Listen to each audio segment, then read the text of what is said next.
আসসালামু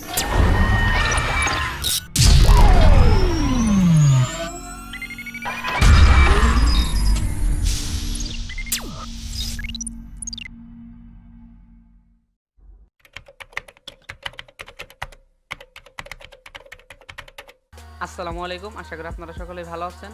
তো আমি যে কিবোর্ডটি দেখাতে চাচ্ছি আপনাদের, এটার প্রাইস নিচ্ছে আপনার 520 টাকা, যদিও 585 টাকা লেখা আছে, বাট 520 টাকা। এবং এটার মডেল KR85 এফোরটেক কোম্পানির। আর এটার ইন্টারেস্টটা বড়, যার কারণে টাইপিংয়ে আপনারা খুব ভালো একটা সুবিধা পাবেন। এই জায়গায় স্পেসিফিকভাবে এর কিছু ফিচার্স উল্লেখ করা আছে এই জায়গায়।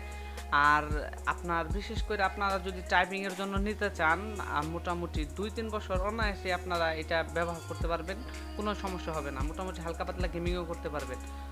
তো অনেকে দেখা যাচ্ছে 200-250 টাকা দিয়ে কিবোর্ড কিনে দেখা যায় 6 মাস পর কি 6 মাসও ভালোভাবে যায় না, আপনার সমস্যা দেখা দেয়, আপনার কিবোর্ড শর্ট হয়।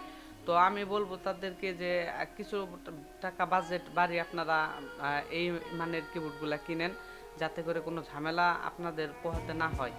এটা অনায়াসে আপনারা 2-3 বছর পার করে দিতে পারবেন, এতে কোনো সমস্যা হবে না। এর কেবল ম্যানেজমেন্ট যত দূর দেখতে পারতেছি, এর কেবলটা অনেক হেভি দেওয়া হয়েছে।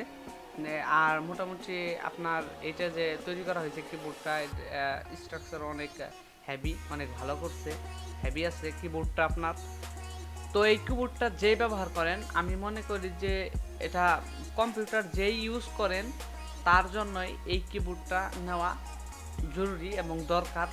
কেননা এই কিবোর্ডটির গুণগত মান এবং সব দিকেই একদম পারফেক্ট, যা আমার কাছে মনে হয়েছে।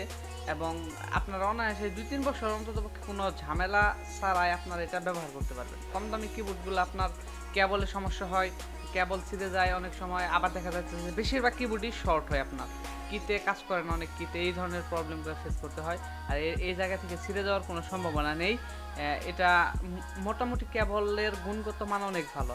এবং দেখতে পাচ্ছেন লাইটিংগুলো আপনার এফোরটেক কোম্পানি ব্র্যান্ড করা আছে নিচে, এবং আপনার ক্যাপস লক এবং সিগন্যাল বাতিগুলো অনেক সুন্দরভাবেই করা হয়েছে। এবং কিবোর্ডের আপনার টাইপিং স্পিডও খুব স্মুথ। এবং যারা অনেকে টাইপিং করে না, জাস্ট সিম্পলি ইউজের জন্য ব্যবহার করে, তাদের জন্য তো কি বলবো, আরও অনেক বেস্ট, মানে বেটার হবে আর কি, তারা তো কিছুই করতে পারবেন না মোটামুটি। আর এই ধরনের কিবোর্ডগুলো 200-250 টাকাতে কেনা হইলে আপনার সমস্যাটা কি হয় দেখেন, একে তো কিবোর্ড শর্ট হয়, এবং দুয়ে এই জায়গা থেকে ছিঁড়ে গেছে আমার।